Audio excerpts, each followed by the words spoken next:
couples night.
Ako lang ako, abang. Ako lang makuha.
Please feel free to enjoy the video we have prepared for Oda. you. Take Oda. this time to relax, mingle, and connect with other couples.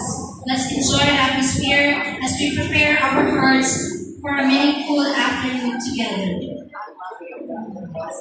Ecclesiastes 4 verse 12 says, "Though one may be overpowered, two can defend themselves. A cord of 3 strands is not quickly broken." Tonight we celebrate not only love between husband and wife, but also the presence of God as the 3rd strand in every marriage.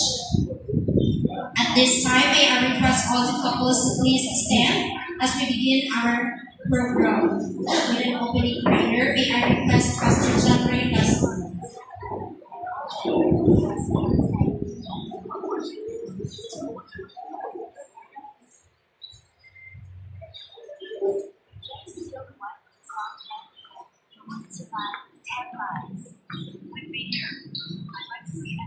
Let us pray. Our loving Father in heaven, thank you for this beautiful evening you have prepared for us. Thank you for the opportunity to gather a couple whose from a busy speaking, and to focus our heart on us as center of our life. Lord, we acknowledge that you are the author of marriage. You are the one who joins husband and wife together. And you are the one who sustains and strengthens every union. Tonight, we invite you to live every part of this program. Be present in every song, every word spoken, and every activity we share. Forgive us at times for the times we have chosen pride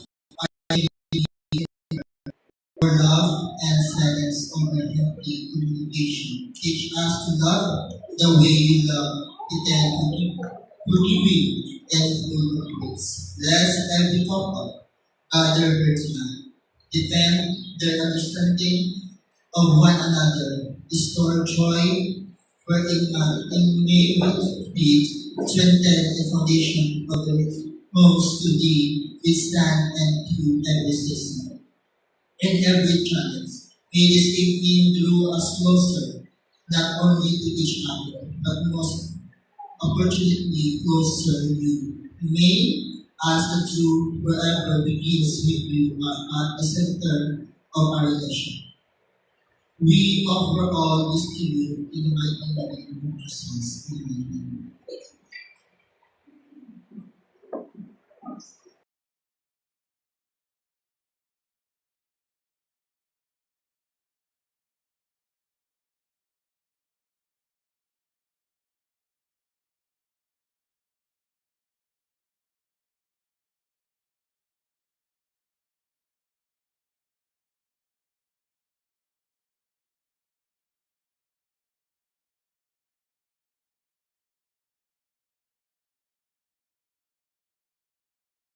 Record of wrongs.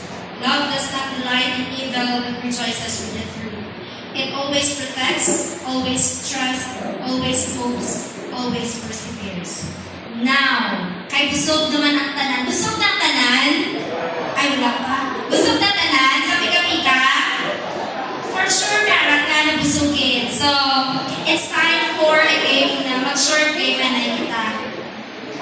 So, may I request Ma'am Hazel for our games. Remember, this is all for fun. The goal is to love, enjoy, and celebrate each other. So, kailangan tanan mag-participate sa ating games.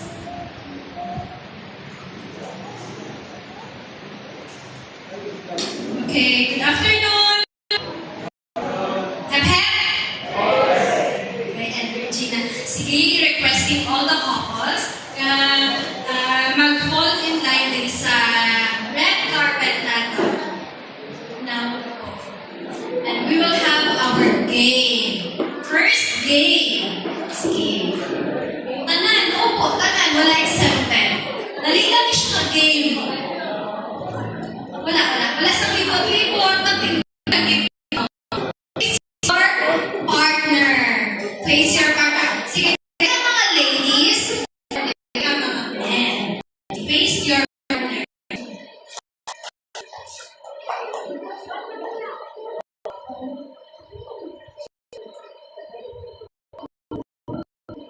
Sino pula? Kompleto? 1, 2, 3.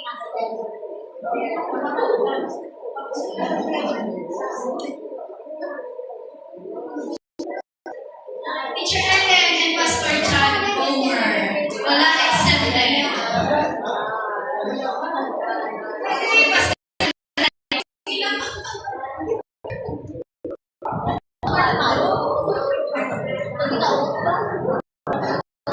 Okay. Diri ko sa taas. Our first game is eating marshmallow. Wala ibot-ibot, natindog lagi ka mo. Kaupo. Naupo na tanan. Okay, sige. Tanan ka mo. Sige, ang mga men, tagaan ni Pastor sa marshmallow. Pero hindi pa i-open ha. Sabay open. Kauna-una, ubuson ang marshmallow. Sabay ka mga dalawa. So, punta ka punta sa marshmallow kapag ginatagat na sa inyong baba. Diri na ito masukat ko. Wala, sir. Wala na. Sige. Men, taas na lang ng marshmallows. Sige ha. May tutugaw ako na lang. Sige, move ka. Ay, give us some space. Sige. Ready na? Hoy! Men! Hep-hep! Hep-hep! Sila mag-open. Tanay. Sige, men. Open. Open. And then, wala pa. Wala pa. Tanay, open. Ay, sabay na. Isulot na. Punta ka po sa marshmallow, ha?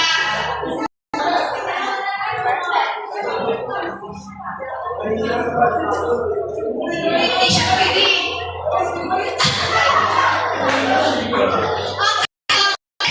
Sige. Ikat tayo ng marshmallows. Ikat tayo ng marshmallows. Punta. Isunod sa baba. Sabay-sabay ha. Wala pa ako nakakal na kagat. Sabay-sabay. Sige. Mr. Jeffrey, ihog ko sa likod. Wala pa. Now first, wala pa. May nakita na ko. May kagagat sa likod. Wala pa. Wala.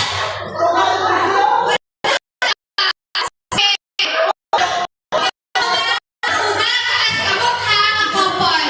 Okay, ready, set, go! Okay.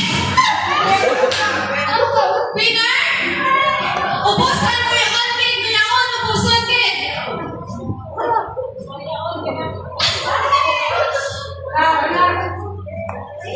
Okay. Tawin natin siya. Yan ang Pastor John Hal. Winner dito sa likod. Mr. and Mrs. Faina and Mr. and Mrs. Gonzalez. Thank you. Ubos?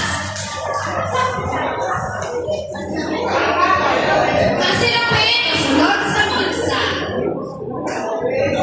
Okay, next game, Pastor John Ray. Requesting Pastor John Ray. Nabusok ka lang sa marshmallow. Sige, ba? Diyan na lang eh. Hindi. Ganyan sa inyo ang bangko. Ali.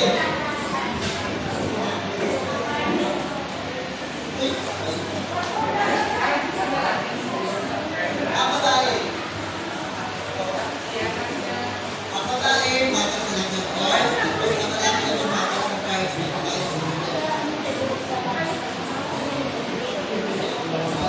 Sige. Ilang oo. Oo. Sige na, tatlong na babae. Bilang babae.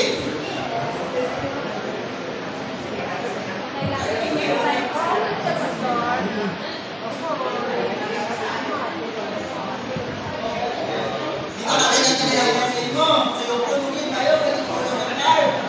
Ako ba gusto nyo?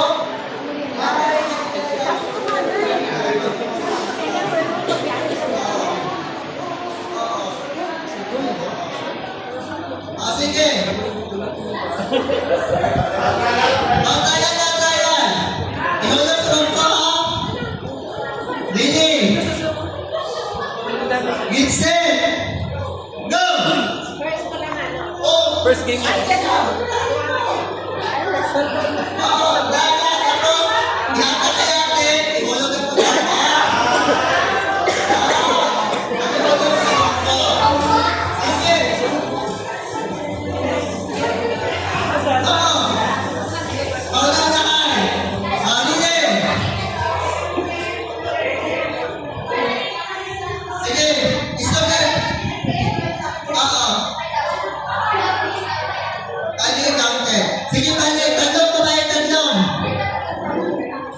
Balik ko sa tuloy. Oo. Halili. Get set. Go! Nandiyan ka na ka! Tatagayin nila lahat! Tatagayin mo!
Let's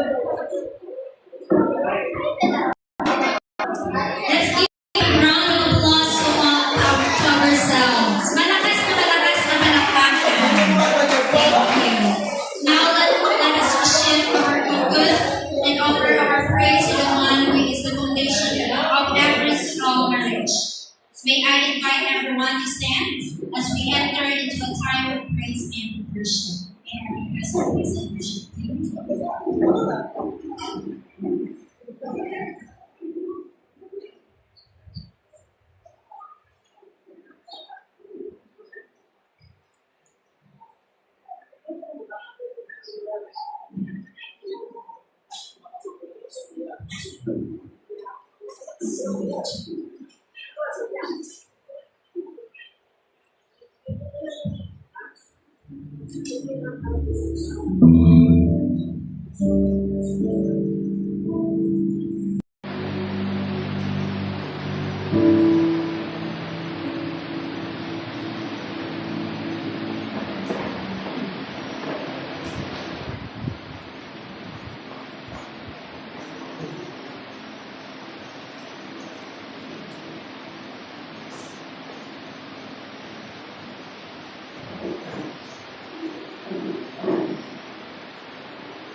Let's continue to worship our living God by singing.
Requesting everyone to please be seated.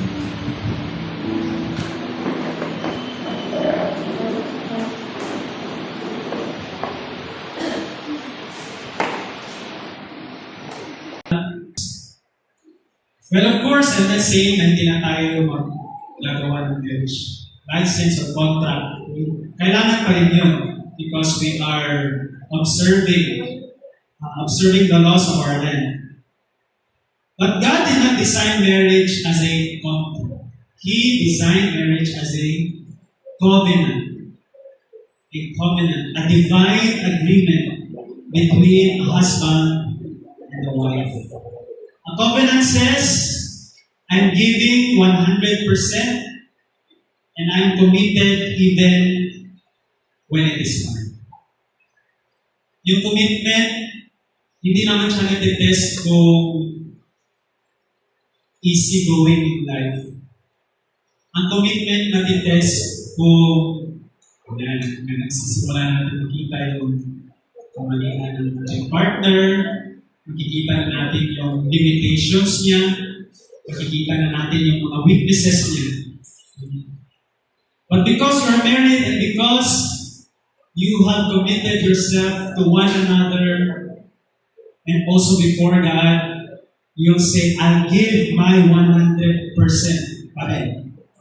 Tayo pa rin. A covenant says, my commitment is not based on your performance. Matitrace natin yung pag-ibig ng Diyos, head of the family, head of the church. Hindi siya forceful. No? Na nire-require yung subject, nire-require yung wife na mag-submit ka sa akin, sundin mo ako kasi ako yung husband. So when we read in Ephesians 5:25 to 28, I will request all the ladies, all our women to read Ephesians 5:25 to 28.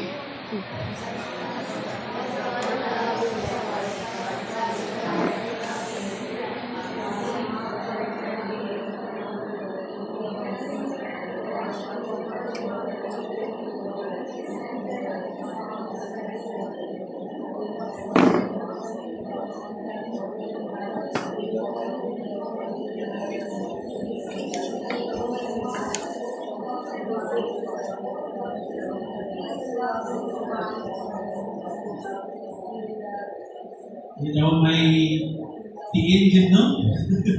May emphasis din. Okay? So sabi ni Paul, husbands, love your wives, but he did not stop there. Ano sabi niya? Just as I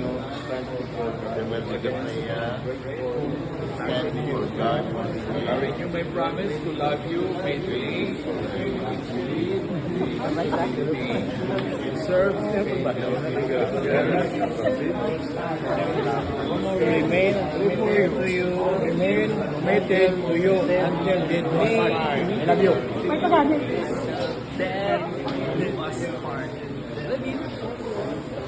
Ganda ni kita na ni Kuya, wala pa daw gani. Wala pa daw. Excited.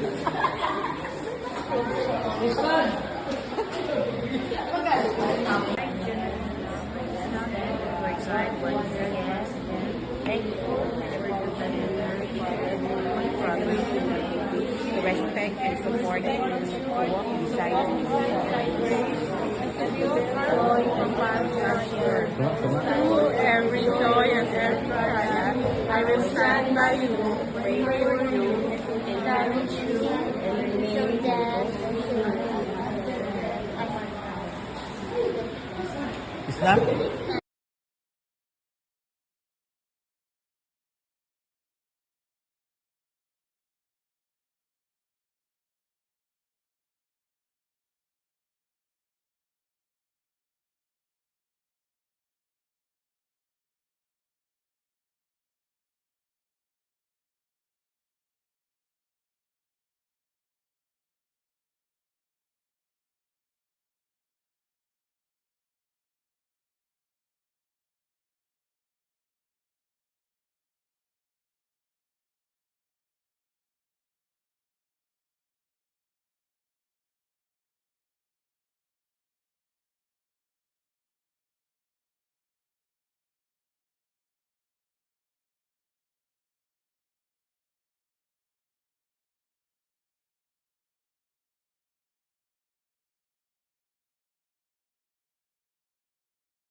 Amazing, wonderful mom. And thank you so much. I love you so much. Yum, yum, yum. Love you.